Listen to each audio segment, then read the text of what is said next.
My name is John Becker. For the past 4 decades, I've dedicated my life to protecting tactical operators. During this time, I've worked with many of the world's top law enforcement and military units. As a result, I've had the privilege of working with the amazing leaders who take teams into the world's most dangerous situations. The goal of this podcast is to share their stories in hopes of making us all better leaders, better thinkers, and better people. Welcome to the Debrief.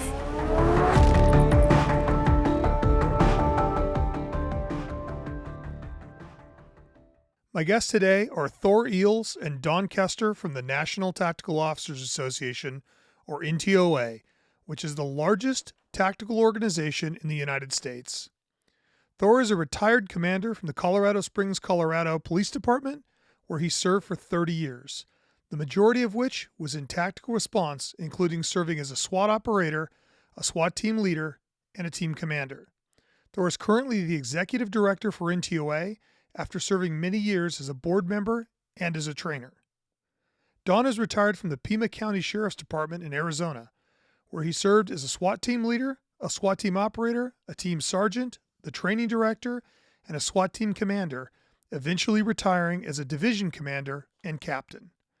Don is currently the training and education director for the NTOA after many years of service as a trainer and a board member. Guys, thanks for joining me today.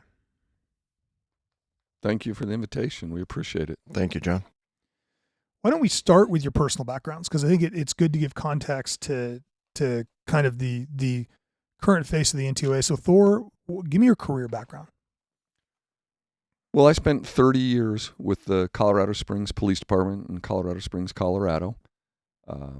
Came on when I was in my mid-20s. I had been a paramedic for 6 years prior to becoming a police officer and was attracted to the profession by the diversity of things that you could do within policing.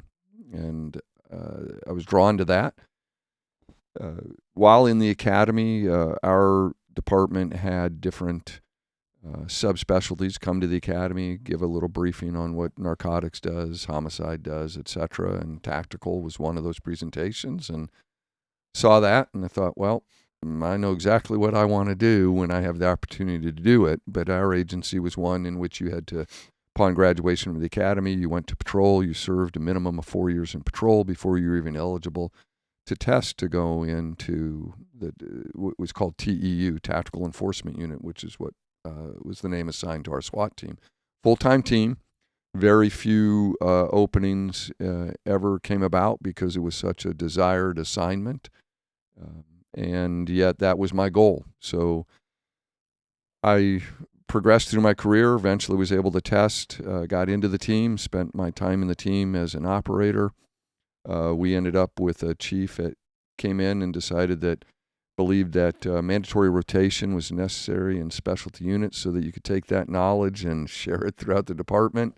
Ended up being somewhat short-lived, but unfortunately, at that time, I was one of the senior people on the team, so I was going to be one of the first out. Decided I would promote instead. Promoted, but was able to come back later as a team leader and team commander. Eventually, as I progressed and promoted, became the commander of our Specialized Enforcement Division. And so I spent the bulk of my career in tactical operations in some capacity or another over those 30 years. We also spent a bunch of time training, right? A lot of time training. I was very fortunate that early in my career met some people, the Ron McCarthys and a few others, as I was attending training.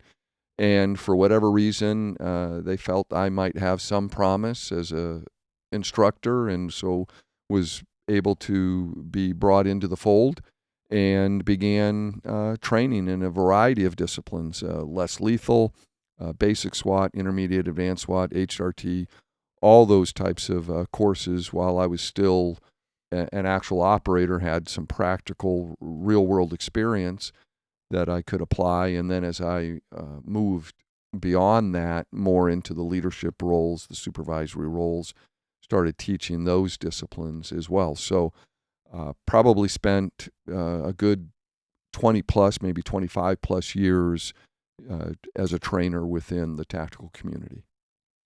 What about you, Don?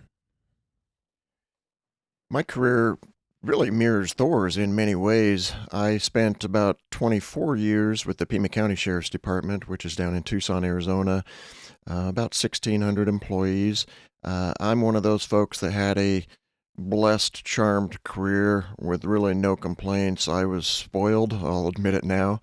I started off in patrol as well, was then in traffic for a couple years, and as a traffic investigator. And during that time, I was selected to the SWAT team. Our SWAT team had a full-time element and a part-time element. And so I started that in the early 90s and continued on. I started off in the sniper role, did that for a few years, was selected as a team leader. Eventually got promoted, was a team sergeant, and was a sergeant in patrol, but then was soon thereafter assigned as our training director for the entire department. Did that role for quite a few years while still remaining on SWAT, and then eventually became our full-time SWAT sergeant, and eventually our full-time SWAT commander as a lieutenant for several years. And then I retired as a division commander at the rank of captain from the Sheriff's Department. I, like Thor, started off with the less lethal, the chemical agents, the flash sound diversionary devices. That's really what got me going in the tactical instruction community. And then over the years, that just grew and grew and grew into almost anything related to the tactical world. But I loved it. I enjoyed it. We were a busy team, lots and lots of missions, had a great time, and it truly changed who I became as a person and as a law enforcement officer. And SWAT was my world in many ways, and that's what taught me, along with other things, but the primary leadership lessons that I then tried to at least implement throughout my career and to this day, because our team was very progressive, and it was a leadership factory in many ways. It was just one lesson after another. So not only internally within our agency and the team, I should say, but at the same time is when I was dealing and meeting and spending time with the Sids, the Rons, the Mike Hillmans, the John Colemans, and that group. And it really, in many ways, made me who I am today. But it was a blessed career, a very busy career, fortunate to be involved in a lot of different types of missions and a lot of experiences that I try to just apply those to the teaching world now and share those experiences, particularly those of what didn't go so well, and let people learn from my mistakes. When you're currently the training director for NTOA, right? I am the training director for the NTOA. I took that position when I retired from the Sheriff's Department. Before that, I actually am the longest running instructor for the NTOA to this day. And so I don't know if that's a good thing or a bad thing, but I spent several years as the less lethal section chair for the NTOA, and then I was on the board of directors for the NTOA for about 7 years as well. And then when I became the director of training and education is when I stepped down from the board. What about you, Thor? When did you first become involved with NTOA?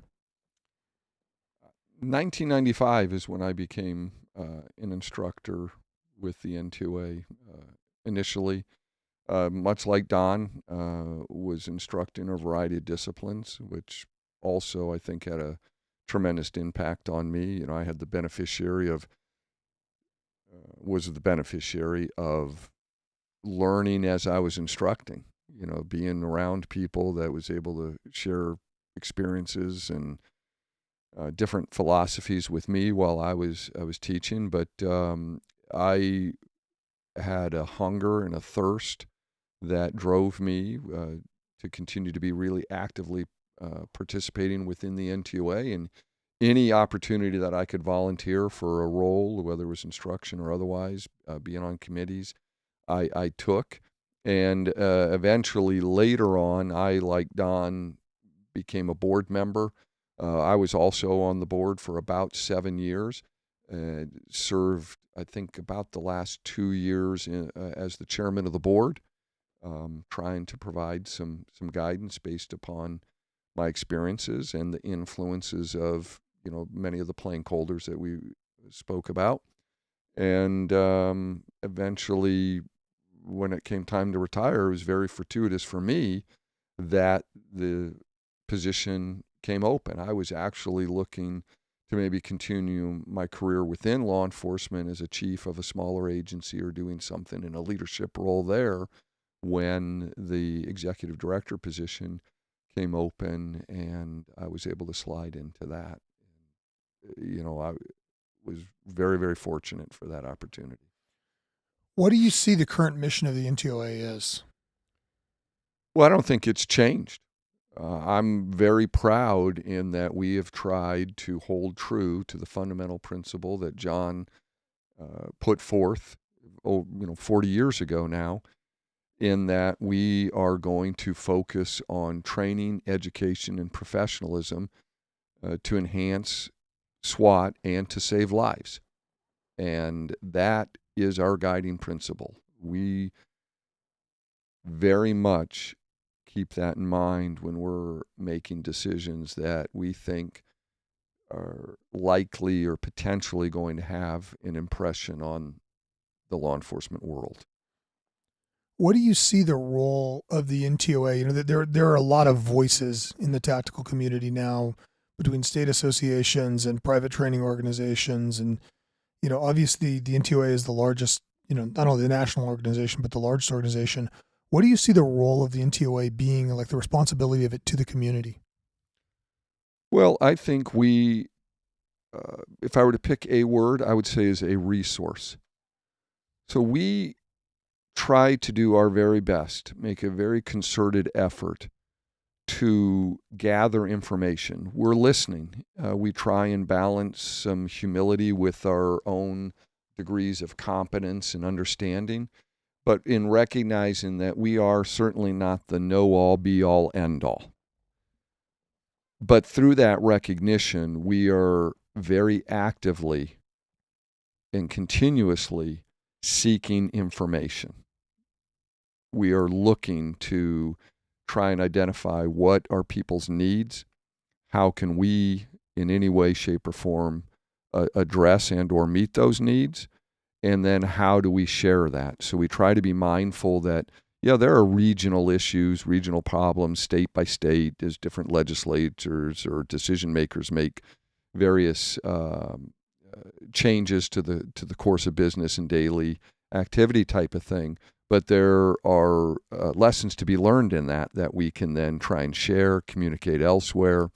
We can assimilate that information, disseminate it, and hopefully through all of that, again, remaining true to John's vision, which is help people not have to reinvent the wheel. And so I think that's still very much our primary role is to assist people in meeting their individual needs, departmental needs, those types of things.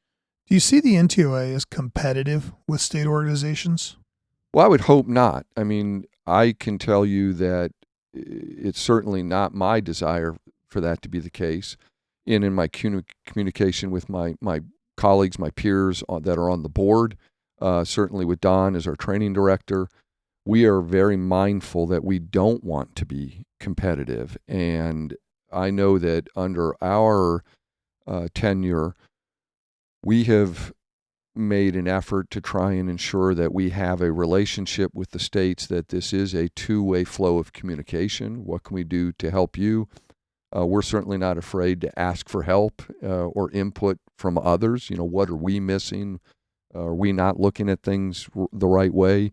We try to do that. But I think in doing that, we have, with some of our relationships that are more advanced and developed just because of personal relationships or knowledge, done a very good job of finding out where our niche is, so to speak. What can we really do to help state associations, and what can we do to not hinder their abilities to grow and be successful individually?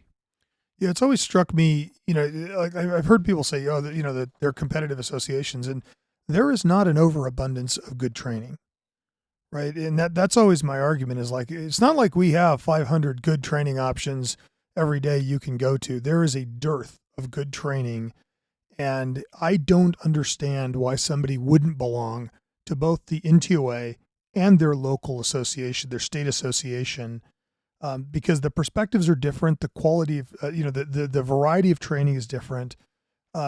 Like, what are your thoughts? I mean, I'm assuming while you belong to NTOA, you probably also belong to RMTTA or Mountain States when you were in Colorado. Right. And you're absolutely correct. And that is really, quite honestly, our philosophy is we recognize that we have a unique and fortunate opportunity to see things from a national level. I mean, we operate from California to Florida and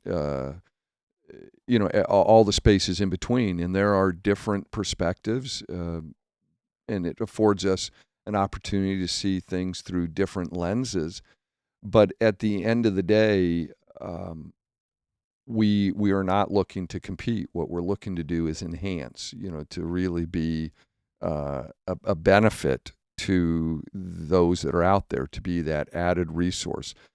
And as an example of that, I know that Don, as our training director, one of the benefits that when I was younger, always thought was unique and helpful from the NTOA, and Don continues this today, but when we send several instructors to a class, we try and intentionally, we deliberately send two different instructors from different areas. They're not from the same department, the same area. Somebody might have local perspective and experience and understanding, but then we'll bring or partner them with someone that comes from a different region, a different area that may have a different perspective, so that we are able to really expose those that are in attendance to different ways of thinking, different ways of problem solving, and gaining an appreciation that there are frequently more than one ways to address problems. So it's a very deliberate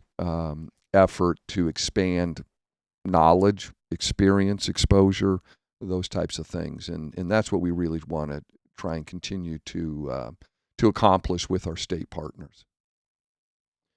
And John, we really do try to support those state associations. In fact, in our classes, we encourage attendees at our courses to be members of state associations, multiple state associations, as well as the NTOA, to attend those state association conferences, if at all possible.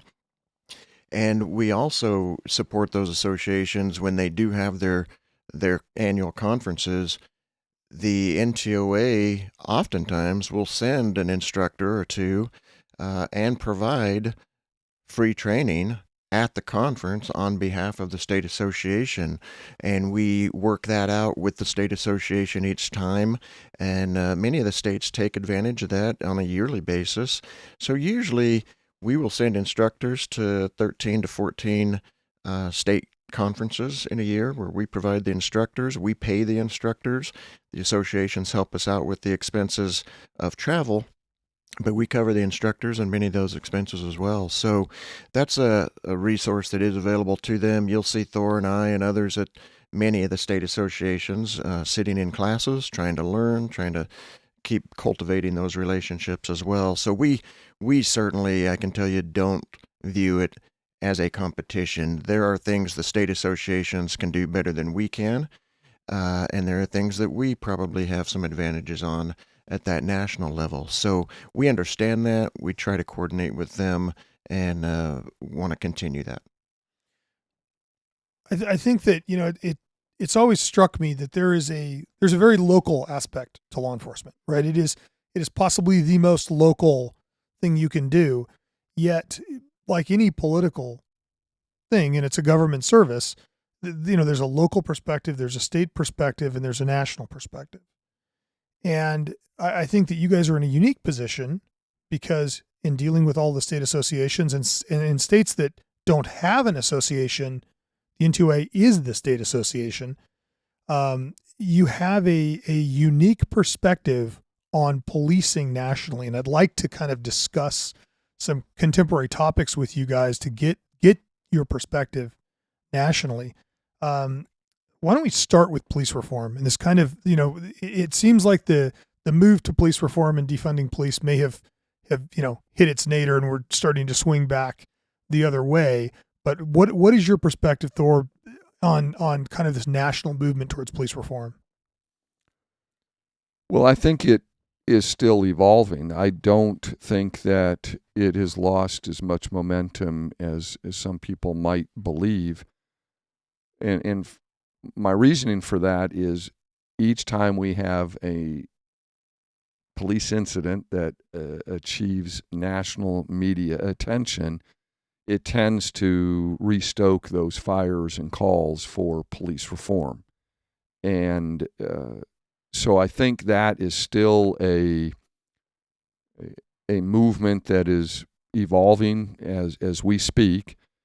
But I do think that what has happened in a positive sense is that it's not quite as emotional, and they're beginning to recognize that there are more moving parts to this than perhaps were originally forecasted or understood. And by that, crime is on the rise. Violent crime in particular is on the rise in communities around the country that jumped into reform without really fully appreciating the unintended consequences of that quote-unquote reform. And I think, what we've begun to perhaps appreciate a little bit more is that this reform that has been proposed in many respects is more punitive, and in almost all cases tends to be post-incident driven. So really nothing has been done or proposed, or at least accepted upon proposal, to be proactive and to do something to prevent some of these incidents from taking place. And so when we look at some of the incidents that have taken place that have received a lot of scrutiny and judgment and second guessing, we're beginning to recognize that there are potentially training issues. There are leadership issues. And those are some of the things that we need to be more mindful of and focused on if we want to really try and have a positive impact on policing as it's delivered to the communities throughout this country. Yeah, I think so much of the police reform movement is reactionary, angry. One bad incident turns into, well, we need to eliminate all of this. And I think one of the important roles that the NTOA plays is opposing that. Don, talk to me about how the NTOA serves as an information source to kind of oppose that narrative.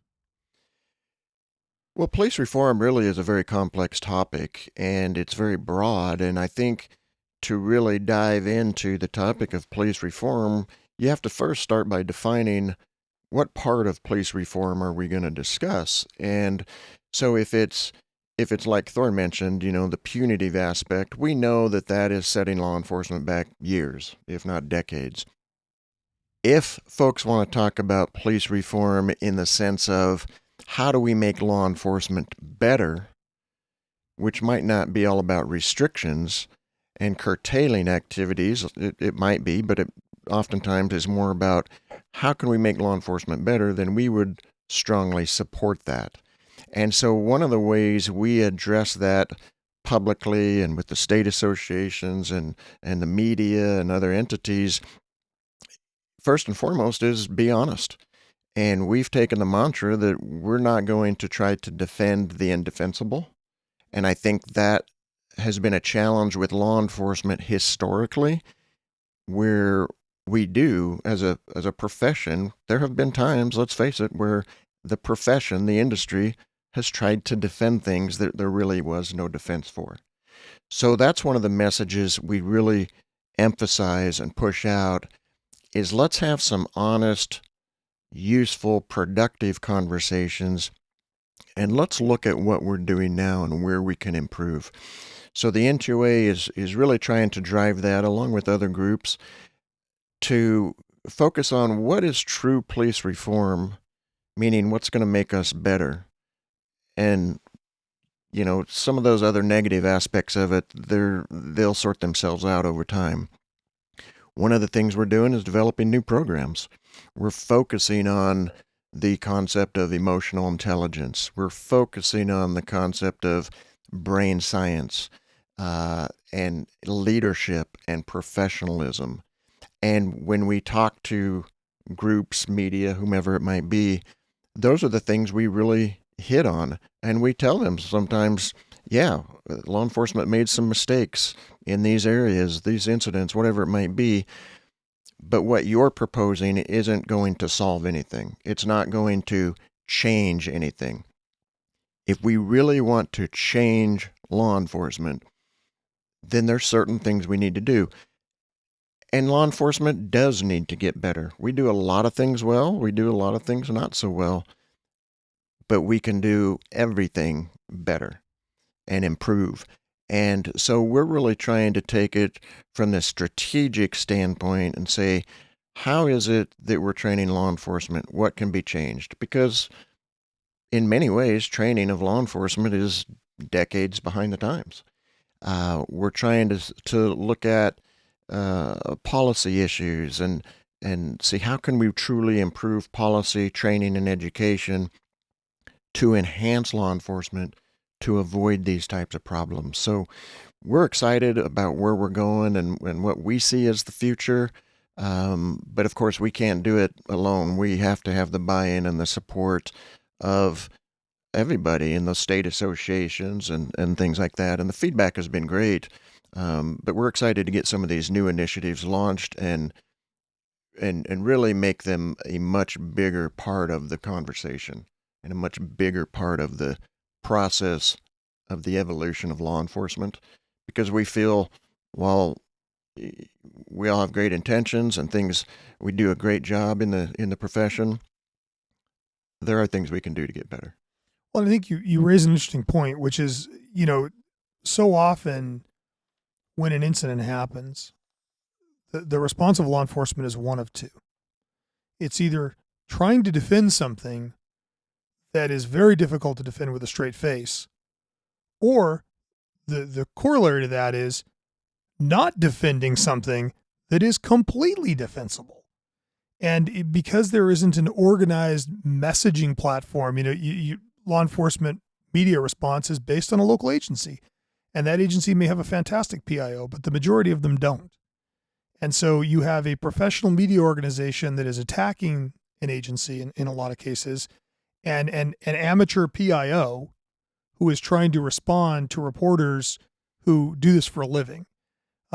It's a difficult balance because, anytime law enforcement defends something that is really not defensible, they lose credibility. Anytime they don't defend something that is, then the narrative is allowed to run rampant. And the example that I know we discussed at breakfast is the Breonna Taylor case, where everything that's running around, all the media initially is wrong. You have the vice president of the United States, saying that they hit the wrong house, which is 100% not true. You had people saying that, she was shot in her bed. You had all these things, and yet you didn't have a coordinated response to go, here are the facts. Thor, what role can the NTOA play in kind of countering that messaging and helping agencies to deal with this? Well, I think the best thing that we can do is assist with awareness in how they are responding should they be unfortunate enough to find themselves in the midst of that type of scenario. And so you said it very, very well in that if we do something that's bad and we try and defend it, we lose credibility, no doubt. I mean, the American public is not stupid. They can look at something and recognize that was wrong. The corollary to that you mentioned is you have an incident that unfolds that is defensible and yet is not defended vigorously. The same consequence is applied, which is you lose credibility. Yeah, it's true. Because they believe that your silence is in fact an acknowledgement of wrongdoing. And so that's just the end state. So it's a lose-lose if we continue to approach these incidents the same way. So you look at Breonna Taylor, and you're absolutely correct. I mean, it's really a showcase of a multitude of poor decisions in how that information could have been refuted and been more vigorously corrected. And I've said this for a while, that one of the things that is hurting the profession right now is that the silence from American law enforcement leadership is deafening. Yes, it is. And so it begs the question, well, why is that? I mean, who was in the best position to really vigorously defend what took place in Louisville, Kentucky with Breonna Taylor? Well, quite honestly and quite bluntly, it was the chief of police. Yeah. But for a variety of reasons, police chiefs in America have been effectively silenced because of their at-will status and their vulnerability to be removed at will if they don't get in lockstep with what a political narrative and or track is going to be taken on something. So you mentioned, our vice president incorrectly sharing information about where the warrant was served, and there's no correction of that. And in fact, what you have is the mayor then makes a comment that really does nothing but add fuel to the fire and doesn't correct it. And the sheriff or the chief has been told, you're not to say a word. This is the pathway that we're going to take.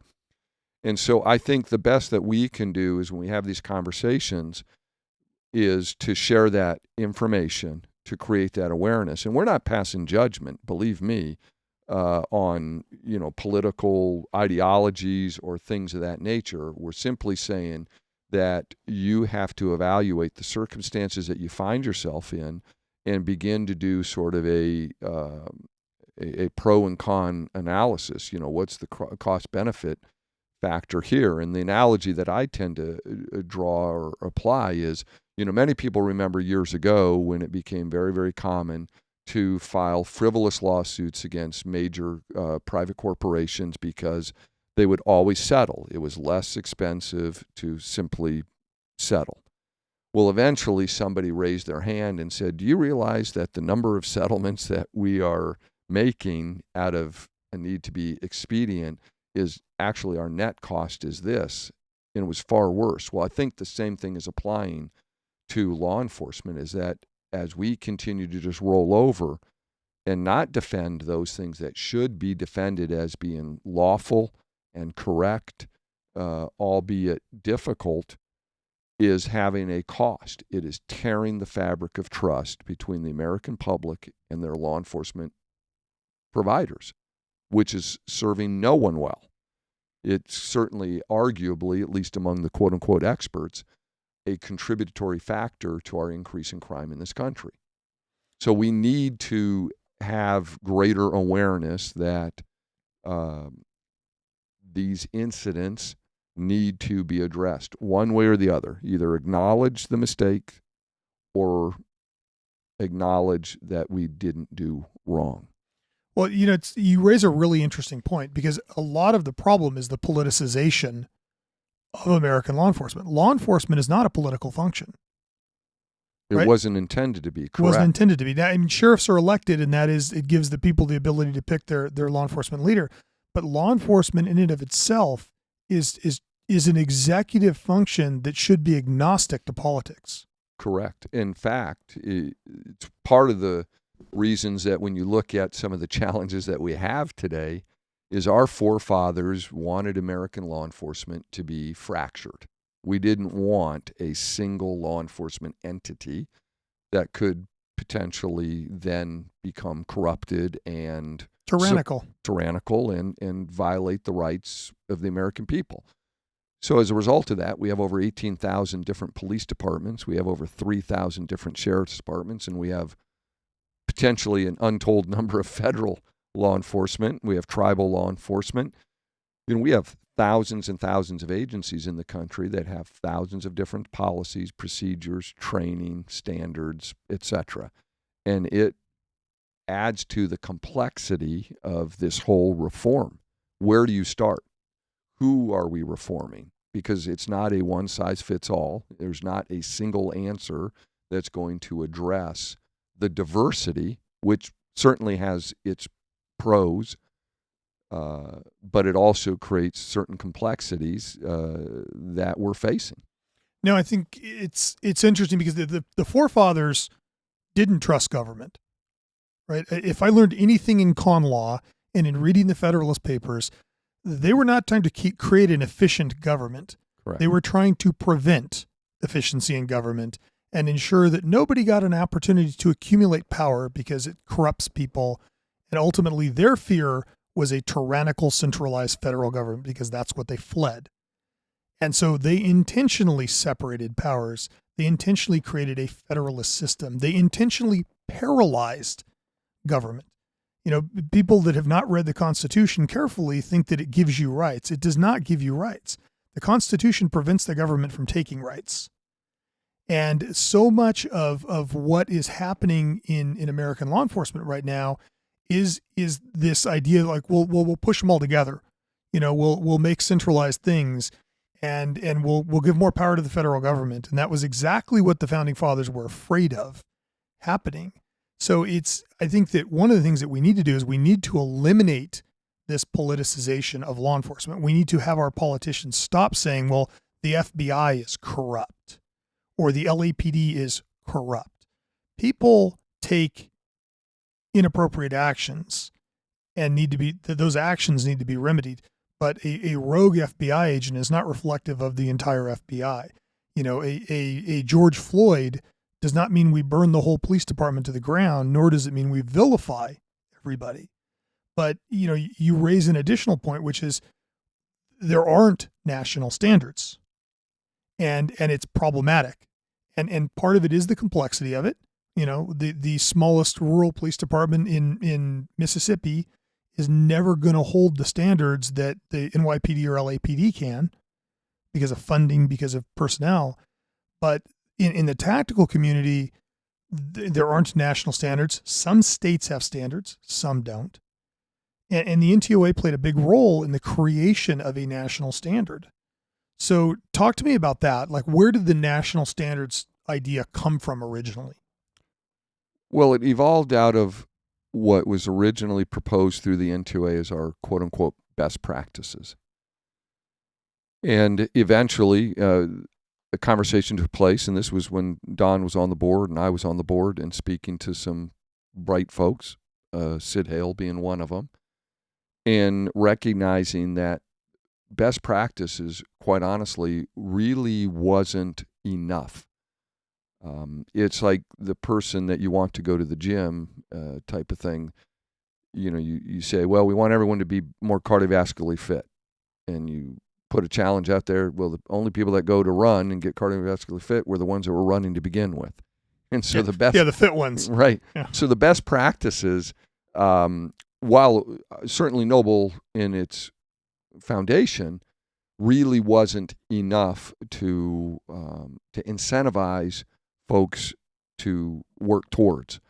And Sid, being the savant that he was, so well educated in looking at trade associations and how they achieved professionalization. And he's the one that shared this with me, and I went out and then started reading and educating myself, and I thought, well, this is really brilliant. You look at, how did medicine get where it is today? How did the Bar Association get where it is today. And, Sid would ask, his first thing was, well, who dictates the curriculum of medical schools? It's not the United States government. CMA. It's the American Medical Association. They decided what was going to be the curriculum. To become an MD or a DO in this country, it's the medical associations that have determined what the standards will be. You will take X number of hours of education and et cetera, do residencies, the whole 9 yards. But they do that, and then you pass your boards, which are set by the association. Same thing with the bar, with attorneys and law schools. And you begin to look at that and think, well, that really does make sense. I mean, you can either write your own story or someone will write it for you, and it may not be the one you like. And that resonated with us. And so as the board, we said, and Sid was really the one that encouraged us to adopt a leadership role. We were in a unique position as the National Association with the opportunity to work cooperatively with the California Association of Tactical Officers, CATO, Florida SWAT Association, and some of the others, and reach out and bring the thinkers, the practitioners from their respective regions, and create a committee so that it is a national perspective. We consider folks from small, medium, large agencies, small, medium, large teams, full-time teams, collateral duty teams, municipal, county, state, federal teams. Bring all of those together, and then let's have the conversation on what should minimum standards be. What can we all agree on are the minimums that SWAT teams need to be able to do. And I can tell you that one of the folks that had a profound impact on me was Chief Mike Hillman. So Chief Hillman was approached by FEMA post-Hurricane Katrina when they wanted to type SWAT teams so that it could be like the fire resources. If you need a certain number of engines, they pump so many gallons of water, et cetera. But we would do the same thing with teams. We'd have everything from Type 1, which would be the most robust hostage rescue capable teams with, a certain number of operators and armored vehicles, et cetera, all the way down to a Type 4 team, which would be, 4 guys in dark T-shirts that were one size too small, but they all had hunting rifles and baseball caps and Oakley sunglasses. And we got together and we thought, well, that's not possible. One, because you're missing the cornerstone for that, which is how do you define SWAT capability? You might have a warrant service team, but that's not necessarily a SWAT team or a dignitary protection team or a fugitive apprehension team or things like that.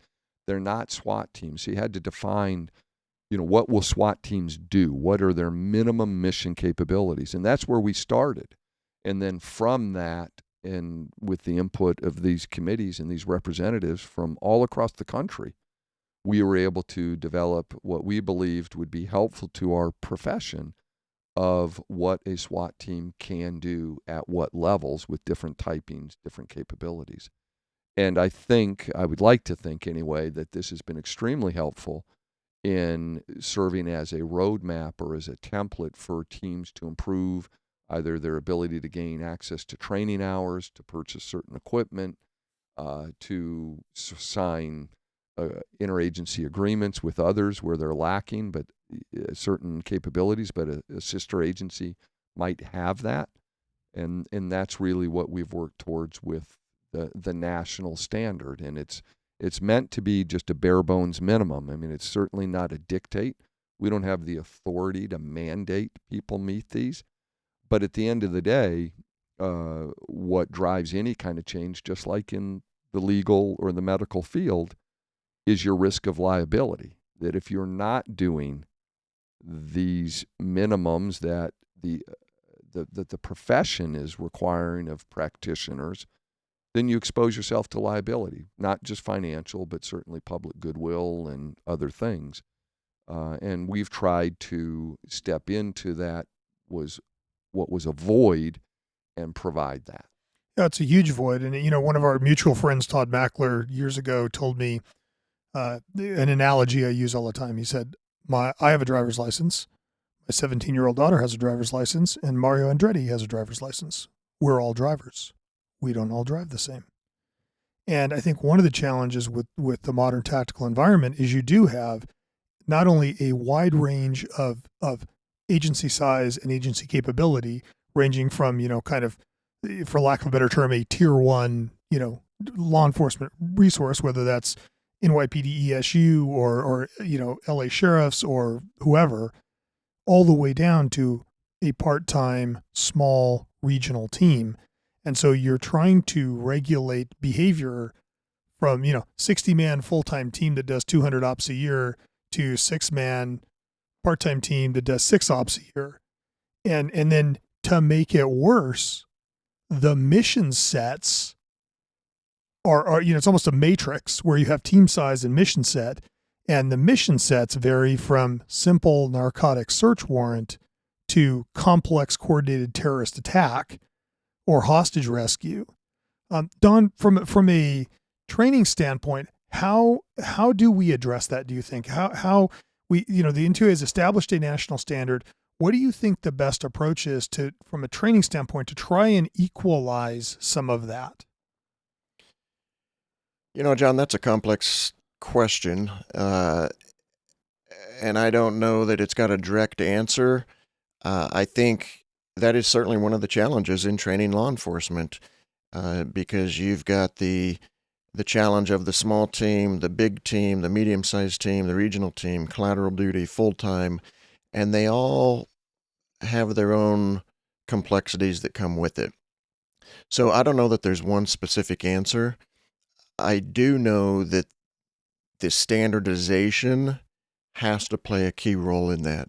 Standardization of policies as much as possible, standardizations of training, standardizations of equipment, things that frankly are lacking in the SWAT community. One way to address that, particularly for some of the smaller or mid-sized teams, is the concept of regionalization, or forming that multi-jurisdictional SWAT team. And I personally think there's a lot of misinformation out there about regional teams, and I think they get a bad rap. There's teams out there that are some of the biggest SWAT teams in America that are not maybe as high speed as they should be. Just like there's the smallest teams in America that are not as high speed as they should be. The same goes for regional teams. But I do truly believe that some of the most capable and competent teams in America are in fact regional teams. And I don't think most in the tactical community see that and are aware of that, because they only see what they see in their very local, small bubble. If you're here in a small area of California and you've got teams that you are maybe higher quality and those that aren't as high quality, but that's all you know, because that's what you deal with, that's what you work with on a daily basis. But that doesn't mean that's the same case in the state next door or on the other side of the country. And so regionalization has actually proven to be quite effective for a variety of reasons. One is that it does eliminate a lot of SWAT teams.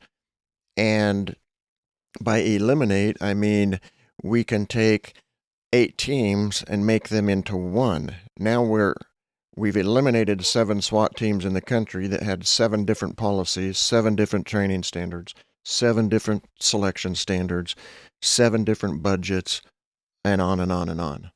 Now we have one team that, again, you sort through your personnel and you work through those logistics, but now you may have a very large tier 1 team that is one of the most well-equipped in the country. And there are regional teams out there that are some of the most well-equipped in the country, and they have the personnel. They've got 50 or 60 bodies, and they're doing 200 missions a year. But people don't really hear about those. And so I think that regionalization leads to more standardization, and it leads to an ability to more properly train because of more people, better budgets, more exposure maybe around the country or in your region at a minimum. So there's some different ways to go about it, but I think regionalization does play a key role. Now, that being said, it's not for everybody. And the biggest challenge is not generally the operators and the SWAT teams. The biggest challenge to effective regionalization is administrators and politics. As you brought up earlier, there shouldn't be a lot of politics in law enforcement, but one of our challenges is many of the police agencies out there, they want a SWAT team, or they want to say they have a SWAT team, and they call themselves a SWAT team, but they may not necessarily truly be or have a SWAT team. And so you have to get the chiefs and the sheriffs to work together and agree to form a regional concept and a regional team, and realize that I'm not giving up my SWAT team. I now have one team that is much larger, much more competent, much better equipped, and much better funded, and any of those chiefs can call that team, and that team belongs to all of them. But you have to get the politics and the egos out of the way. And generally, looking across the country, in my experiences, those organizations that have been able to put together a high-quality, high-functioning regional team, that regionalization has expanded to air units, motor units, canine units, and on and on and on. And frankly, that just makes sense for policing in America. Having over 20,000 agencies, all duplicating efforts, all trying to do the same thing, just on different scales. If we continue with that, we will never eliminate many of the problems with law enforcement. Just that sheer number of agencies creates many of these problems. Regionalization, particularly in the tactical community, does help address these issues. I think you're right. It's the double-edged sword of fractionating government. You avoid centralized tyrannical government, but you create an inefficiency, and especially when you get into municipal departments, small cities may not even have one SWAT call out a year. And so it's not uncommon, in my experience in dealing with teams all over the country, to find a team that trains quarterly and has 3 operations a year, but is prepared to engage whatever mission they get. And I think when you look at an agency like that has 1 or 2 SWAT call-outs a year, they would be much better committing a single body to a full-time team. I used an analogy years ago of like medicine. But if you go into a small town, there's not a brain surgeon.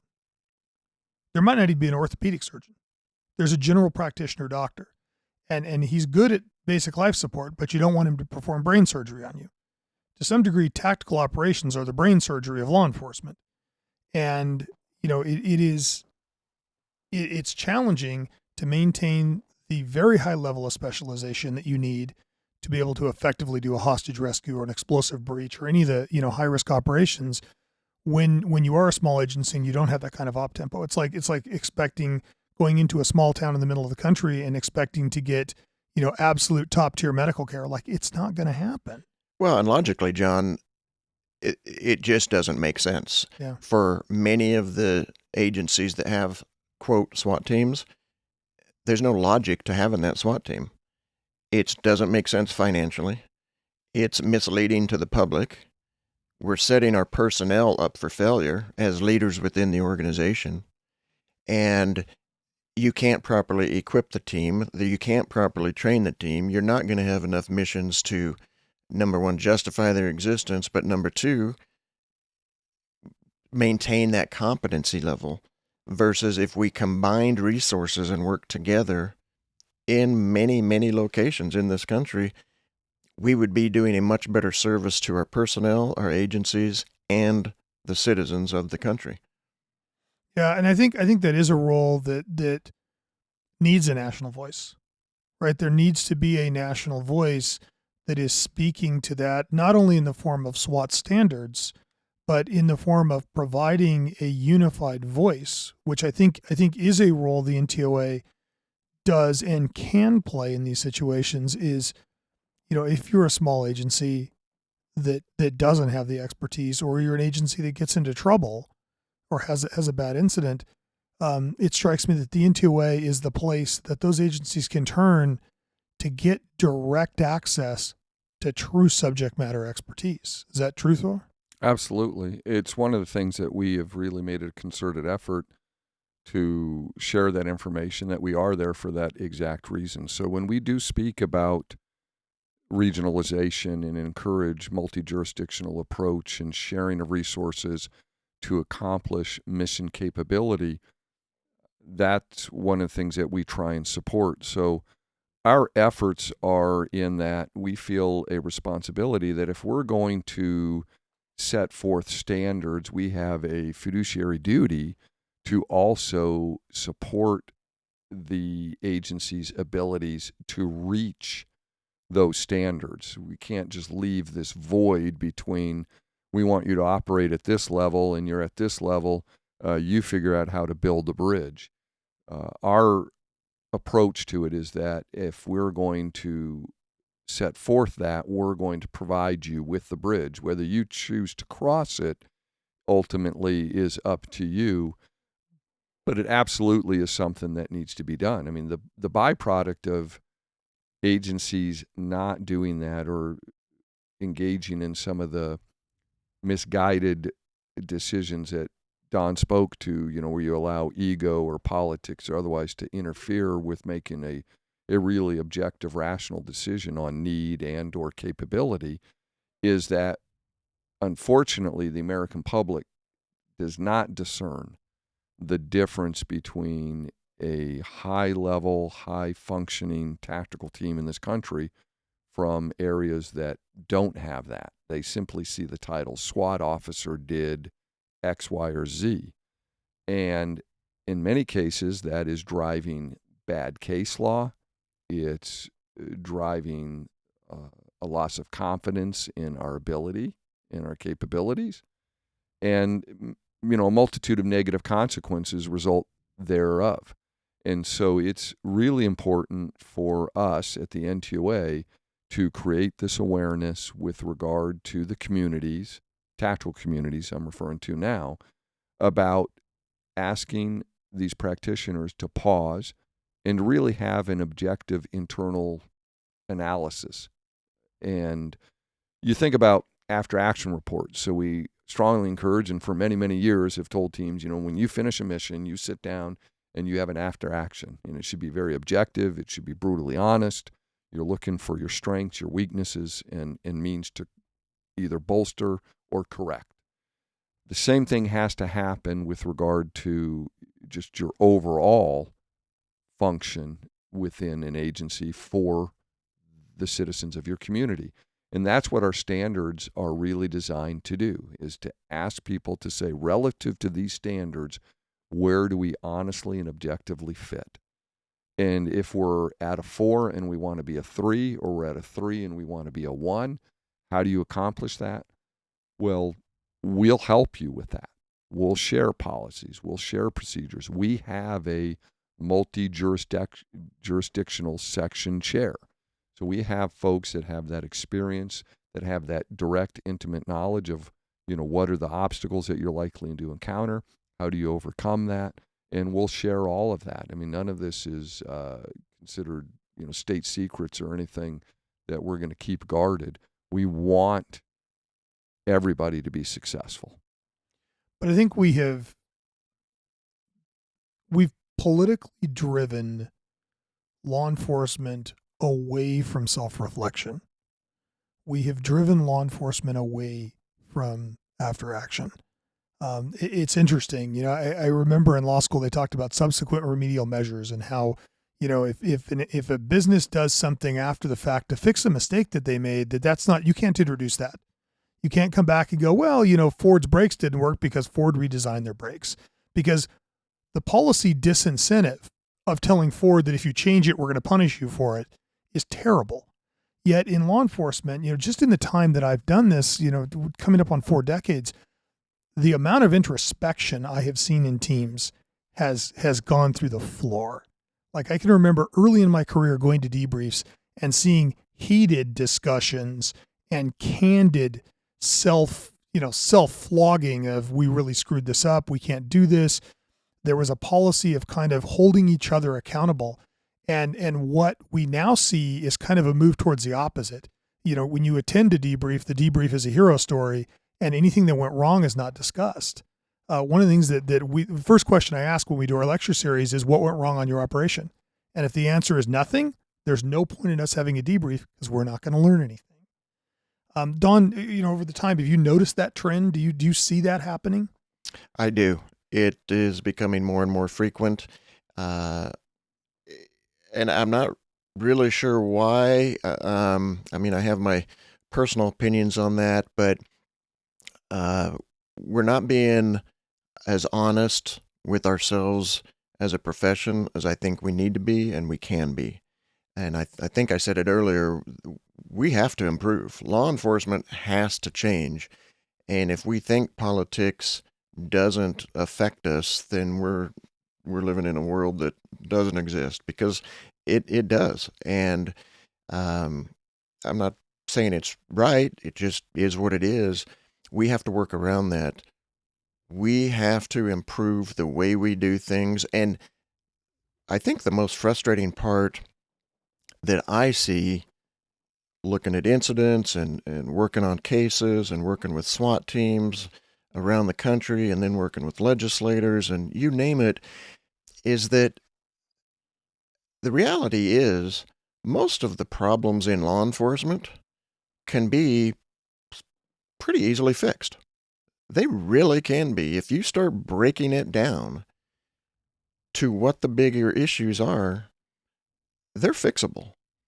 It's just, do we have the right people in the right places with the guts to move forward and fix it? Thor hit on an important point earlier.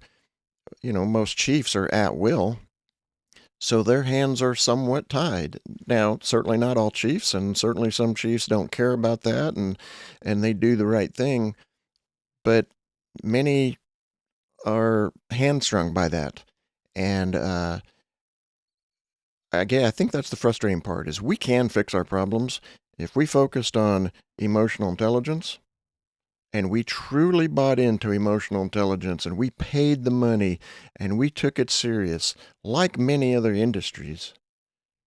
Many law enforcement problems would go away. But in order to do that, we have to be willing to be introspective. And more importantly, as a society, we have to be willing to allow you to make a mistake and recover from it. One of the things that I tell people is any of the forefathers of modern tactics would be fired in their second or third year, maybe except for Mike Hillman, would be fired in their second or third year in a police department now because they were aggressive, they were hard charging, and they made mistakes. And that's why they're graybeards now, because they made mistakes. We as a society are moving towards this mindset that if you're willing to lie and deny till the very end, we'll keep you. But if you make a mistake, we're going to crucify you for it. Well, the net effect is we're getting people who are either really good liars or people who will not take responsibility for their actions. And so what's happening is we're breeding a generation of managers, not a generation of leaders. And I think that's kind of what you're saying, is you're not breeding people that go, hey, wait a minute, I screwed this up, I need to fix it. There is a leadership vacuum in law enforcement. There's some absolutely phenomenal leaders, but there is definitely a need for enhanced leadership in law enforcement, and that's because of a lot of reasons. There's a lot of factors that feed into that, but it is having an impact on the profession, and it really ties the hands of the profession, and it makes it difficult to move forward and do the things we're all talking about, we all would like to see, without leadership. Nothing's going to happen without leadership. But, if you don't get on the scale every morning, you're getting fat, period. Right? Like if you are not introspecting and looking at yourself, you are not getting stronger as an organization. And I think that the problem for law enforcement is that gradual erosion of leadership, that gradual erosion of knowledge, that gradual erosion of introspection leads to society. I mean, again, law enforcement polices at the consent of the people. The net effect is if law enforcement is gradually getting worse and is not introspecting and is not owning their mistakes, what happens is what is happening in California, which is we make stupid ass laws to try to fix a problem. We're like, oh, I don't like that. Let's just throw out the whole thing. And the next thing you know, we have AB 481 and we're trying to get rid of canines. And, I think a lot of that is the legislators don't know what they're talking about. But also a lot of it is law enforcement isn't helping them to get smart. What are your thoughts, Thor? Well, I couldn't agree more. I think the societal norms have been evolving and not necessarily in a positive direction. I think, as I alluded to earlier, the silence from law enforcement regarding our profession has been this endorsement of our lack of professionalism, albeit unintended. It's the consequence of that. We have to find a way to find our voice and be heard. I do agree that much of the legislative efforts are potentially as a result of being uninformed. Well, some of that we own responsibility for. Who is going to inform them and help them make informed decisions with regard to laws or otherwise? Having said that, I also would be remiss if I didn't acknowledge there have been a lot of good faith efforts where folks have tried to share information and it's just being willfully ignored. This politicization of policing has, I think, reached a level of toxicity. Unquestionably, it is doing far, far more harm than it is good.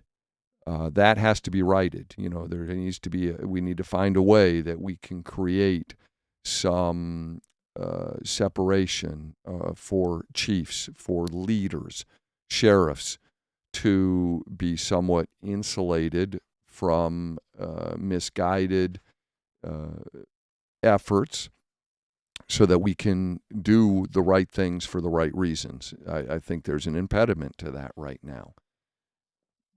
But the downward spiral that we find ourselves in right now is consequential. Again, as I say, when you just look at crime, you look at recruitment, you look at retention, all of those are a direct result of some of these societal influences, politics, bad laws being passed, the punitive approach to this, the criticism that's many cases unfounded, but no effort to correct is having a compounding effect on where we are with policing, and it's going to take a Herculean effort to reverse what really right now is almost a tsunami of change, not necessarily for the better, with the profession.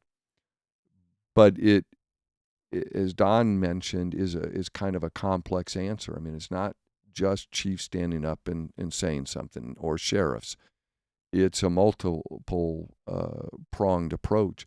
I think the media bears tremendous responsibility for much of the false information that is shared, and they're not called on that, and they need to be, because as the fourth tier of our government system, you talked about the separation of powers between judiciary, executive, legislative, et cetera. They used to always argue or say that the press is the fourth to hold everybody accountable.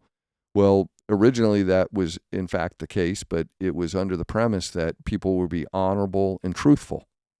Well, when that isn't the case, you have a problem. And I would submit that in many cases, the media is not fulfilling their responsibility of being objective in the sharing of information for people to make informed decisions. So until we can correct that, I think we're going to be swimming upstream as well.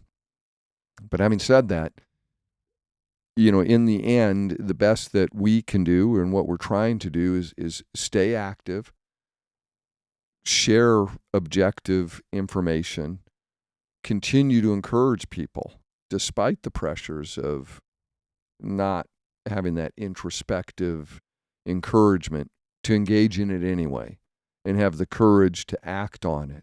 Because there is a lot of incentive right now where the less is more in law enforcement. The less I do, the less likely I am to find myself in a situation that I have to explain and or defend. That is not serving anyone well, not the profession, not the public. And so we'll have to continue to really try and get people's compasses realigned and encourage them to do the right things for the right reasons. And that isn't always easy, but we're not in this for the easy way out. We're in it to do the right thing, and that is continue to fight the good fight.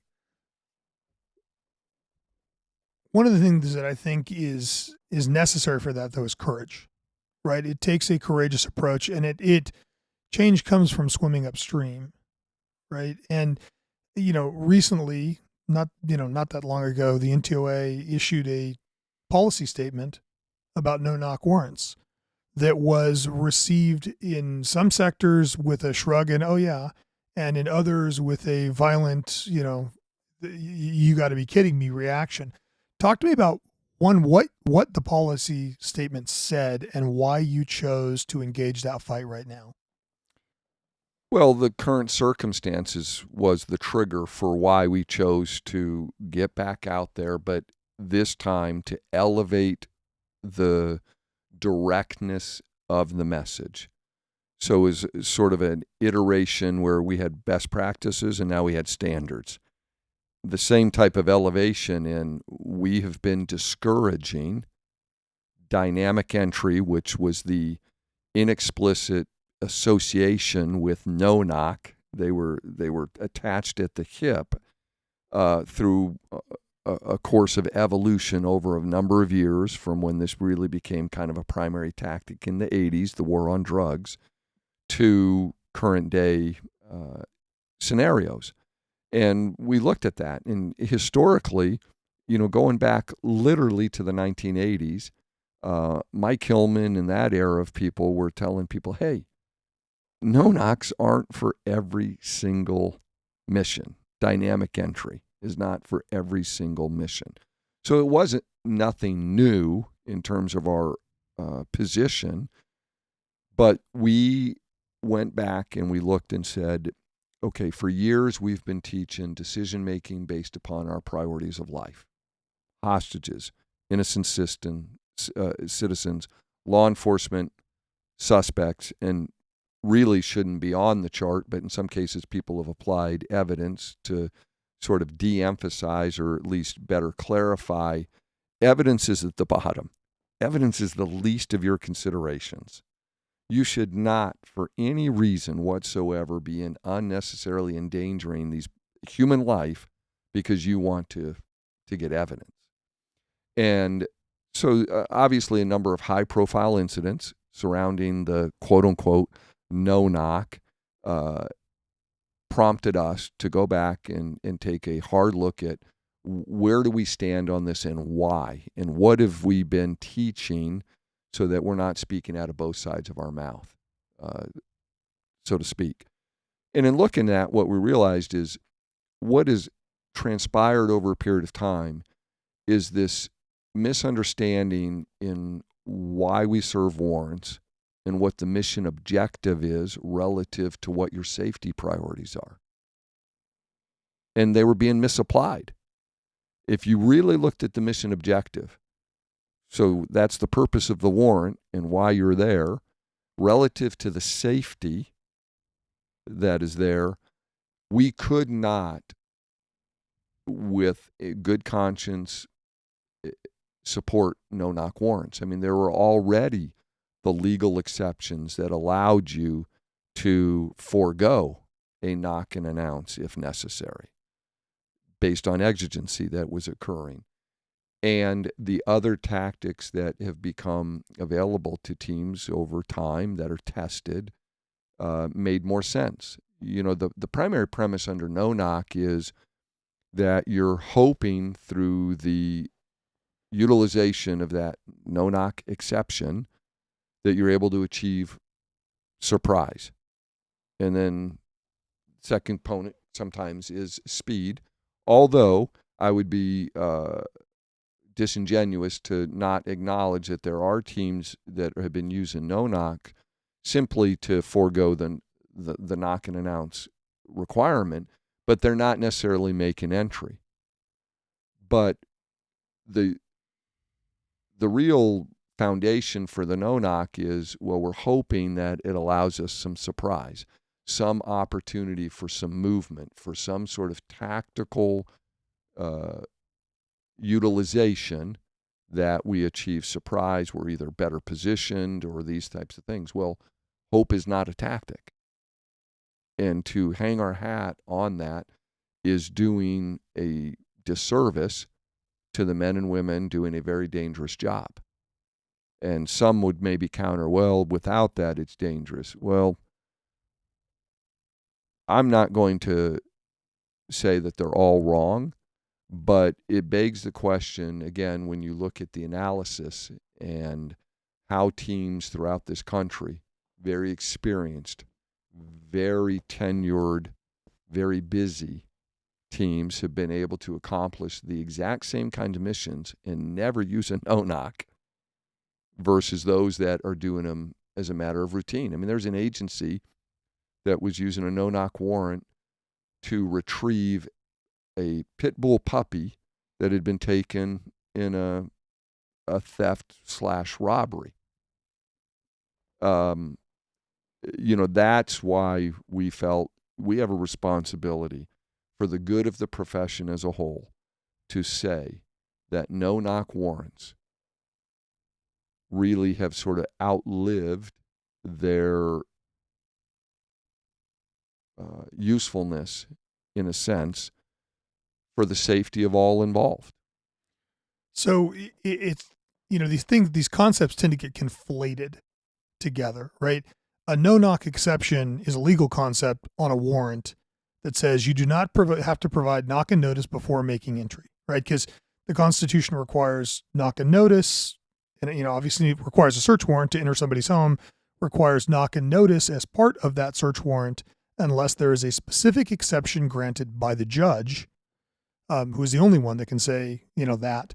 But then beyond that legal concept, there's also a tactical question or a tactics question of, are you going to knock and wait? And if you knock and wait, then what are you doing next?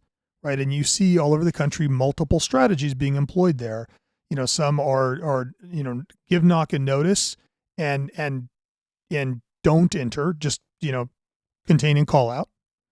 You see limited penetration where they're doing knock and notice and breaking down the door, but then withdrawing and waiting and, you know, trying to engage the homeowner in a conversation again with an eye to moving out, or true dynamic entry. You know, whether you knock and notice or you don't knock and notice, you know, whether it's no knock or you know, or knock and notice, dynamic tactics of entering the building rapidly, clearing the house quickly. And I think that one of the things that you see the media currently conflating is those two concepts, right? Breonna Taylor had a no-knock warrant, but they used dynamic tactics after providing knock and notice. Right. And so is the NTOA's position directed towards the use of no-knock warrants, or is it directed towards dynamic tactics for search warrants? That's a great question. And really what we're wanting to discourage is that entry component. Because with the utilization of the no-knock frequently then coupled with the dynamic tactics, this is the part that's counter to what we instruct, is you are taking a situation where we are the conduit for compressing time and opportunity for decision making. that's counter to our instruction. It's counter to what we teach. Is why would we want to compress time both for suspects to make decision making on what their activities are going to be, as well as us? So now we have to assess more under a compressed time frame that we created, and now the consequences are, in the current climate that we work, if we make a mistake, it isn't, and you alluded to this earlier when you're talking, we now live in a climate where we are criminalizing mistakes. When I was a young officer, some of the mistakes that I made, if I were to make today, I could very well be indicted and criminally charged for. Oh, for sure. So that has changed, and we have a responsibility to say, well, why create that circumstance? Why put yourself in those positions? I mean, if we're going to speak very bluntly here, you look at the incident that generated a lot of national attention around no-knocks, other than Breonna, was the incident that took place in Minneapolis. Now, by the letter of the law, what the Minneapolis Police Department SWAT team did there was absolutely legal. They followed all the statutory requirements that the state required with regard to the acquisition of the warrant, the manner in which the warrant was served, those things. And yet, you look at then what was the fallout of that. And I'm not passing any judgment on that. I'm just simply saying, you look at what took place on a national level and what it resulted in many states prohibiting any kind of no-knock warrant. Their legislators reacted immediately. So it's another example of a national issue that, originally 10 years ago, that would have been a local issue. But everything receives national attention now. And there's often national responses to that. And so we felt that we had this responsibility to differentiate. A no-knock exception is exactly that. It is a legal exception versus a tactic of dynamic movement, and where somewhere along the line those two became one and the same. If you said no-knock, people's minds, that meant, people are making entry, their hair is on fire, we're going from front to back in the least amount of time, that type of thing. But the one thing that I think is also not frequently stressed is there is a knock and announce requirement, but there's actually a third leg to that stool, which is wait a reasonable period of time. So not only do you need a knock and announce, the stipulations are that you will wait a reasonable period of time. Reasonable period of time obviously being somewhat subjective based on the time of day that it's being served, the size of the structure that it's being served at, all those other types of things. But timeliness of your waiting is weighted. And many agencies have expressed to us, well, we don't make entry, but we use the no-knock so that there's no risk of having to face suppression hearings on did we wait a reasonable period of time to do X, Y, and Z. We don't have to answer to did we knock and announce? Well, yeah, we did, but you look at Breonna Taylor, one of the contested topics there was did they knock and announce? Did they announce themselves in a way that could be understood, that type of thing? Well, some agencies are saying, well, by having the no-knock exception, we don't even have to deal with that. We understand that, and we're not disavowing that could be helpful. What we're really taking a hard stand on is that the entry movement there is fraught with high risk, and relative to the safety priorities that we have been for decades teaching, that far outweighs this mission objective of what the warrant's there for. It's funny because, if you listen to most SWAT teams talk about the mission of a SWAT team, it is to slow the event down. Give the guy time to make a good decision, negotiate, try and slow everything down. But then that same team will turn around and argue that, you have to use dynamic tactics on warrants so you have speed, surprise, and violence of action. And I interviewed Phil Hansen, who's one of your board members and one of our joint mentors, for many years. And I asked him about the origin of those tactics because Phil was around when that all started. And he said, the thing is, it all started with hostage rescue. Mm-hmm. All of our training was rooted in hostage rescue, which is, speed and surprise and violence of action really matters in hostage rescue. You have to get there quickly. And he said, so that was what we built the team's tactics around. And then we just applied that to dynamic, to search warrants. And he said, at some point we realized that we were compressing time in a way that wasn't to our advantage. If the goal is to use time to your advantage, it was not working. I think Sid Hale put it best. Years ago, he and I had a discussion about it. And he said, the problem with dynamic search warrants is you're taking a guy who has made so many bad life decisions that when he had time to think about it, that the sheriff is knocking down his door with a SWAT team. And now you're going to give him 30 seconds to make a decision. That may not yield the right decision. And, I think this tension is an interesting question that I'm not sure, what the right resolution is. Don, what do you think? Well, I think this points out one of the maybe failings historically of law enforcement is to truly understand the definition of the terminology that we use. When people talk about speed, surprise, and violence of action, which we don't condone the use of that term, haven't for years, and hopefully people aren't using that anymore. But if we look at the definition of violence of action, it basically is an unrestricted use of force. It's a military term. I don't know of any law enforcement agency or officer in the United States that is allowed to operate under those circumstances. None of us, even in a hostage rescue, violence of action, by definition, doesn't apply to civilian law enforcement in the United States. So we really have to do a better job of understanding the definitions of the terminology we use, and we're starting to do that. I want to go back to your previous question, because it was a great question about, are we trying to address the tactics associated historically with no-knock warrants, or is it the use of the no-knock warrant? And Thor hit it all on the head, but I will say it does go beyond that. And what I mean by that is we at the NTOA do strongly feel that anything that is accomplished with the use of a no-knock warrant can be accomplished safely and effectively with the use of a knock-and-announce warrant.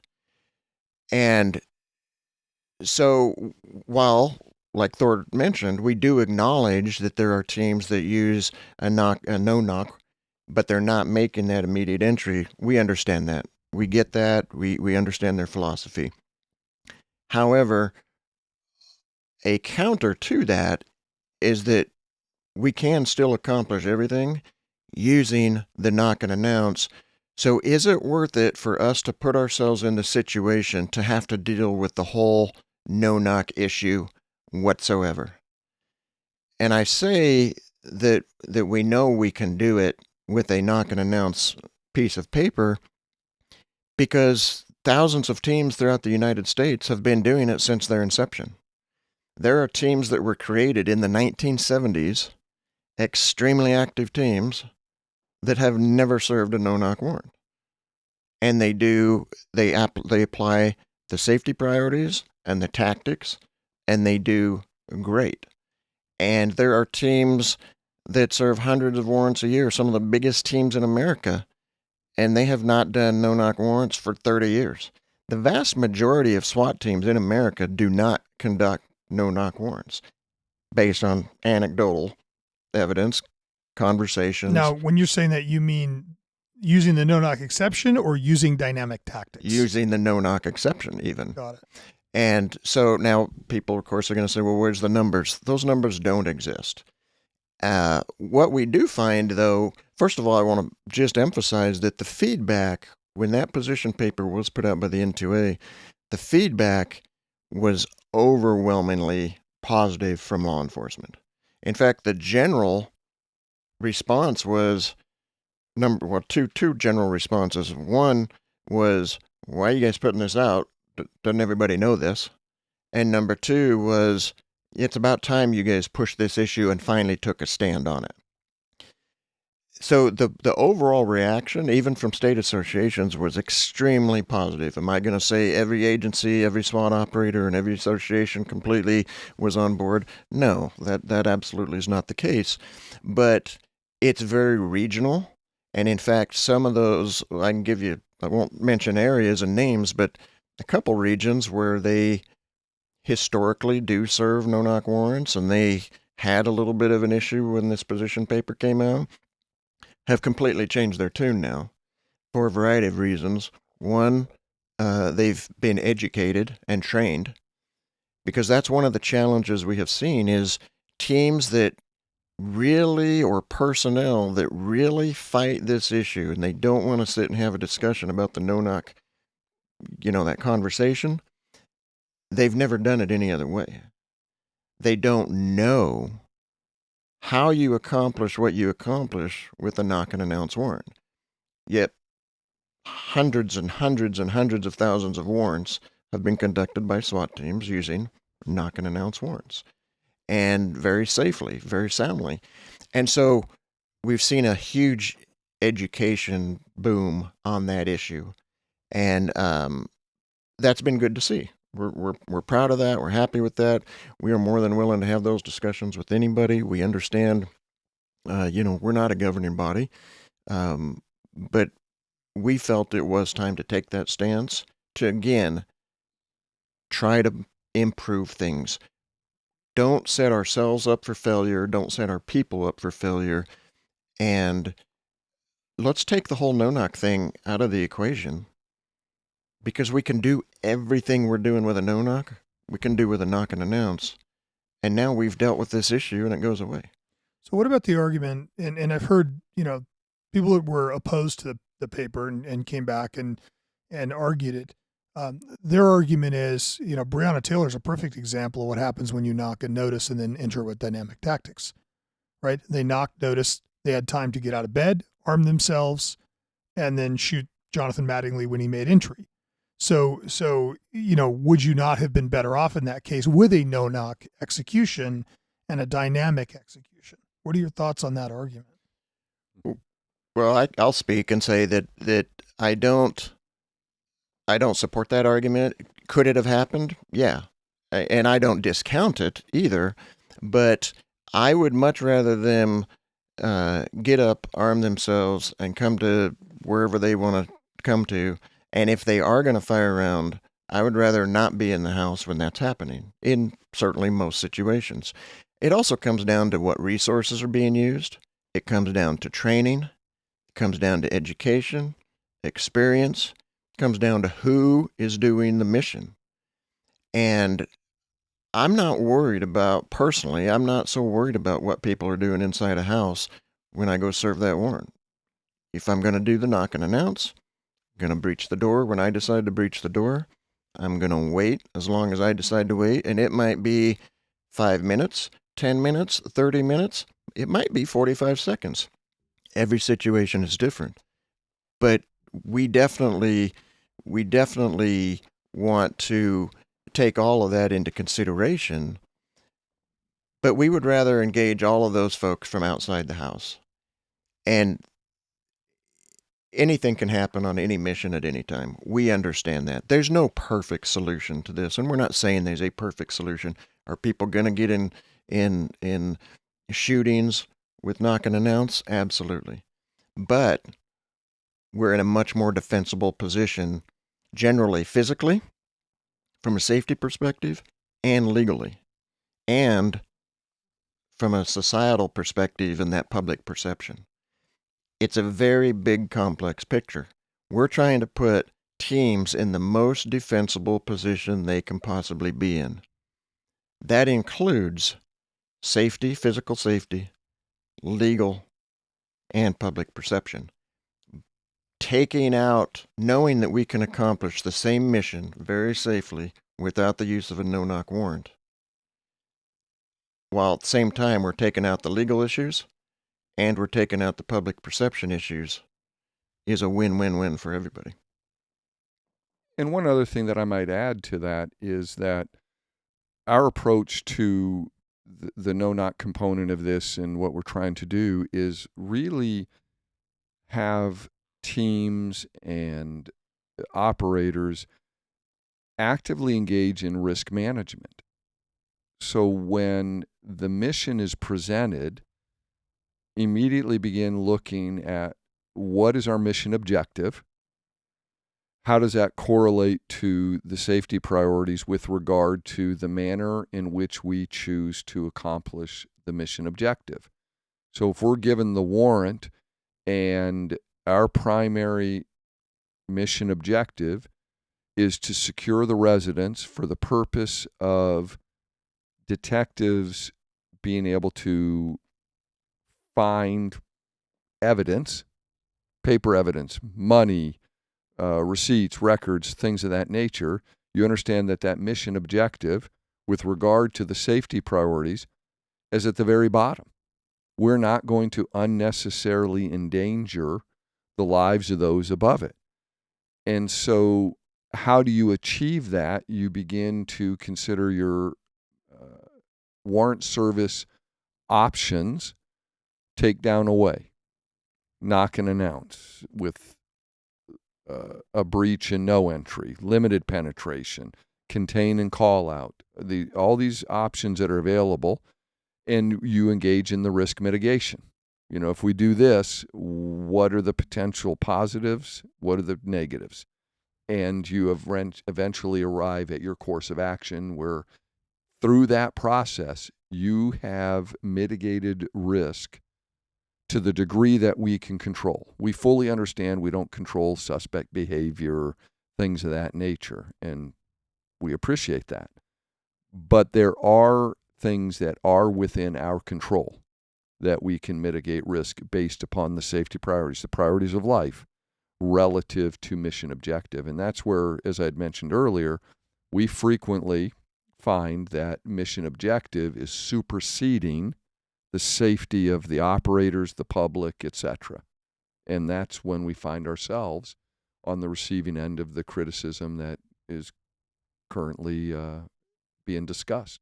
Well, and I think it's also where you find yourself in the position of trading an officer's life for a bag of dope.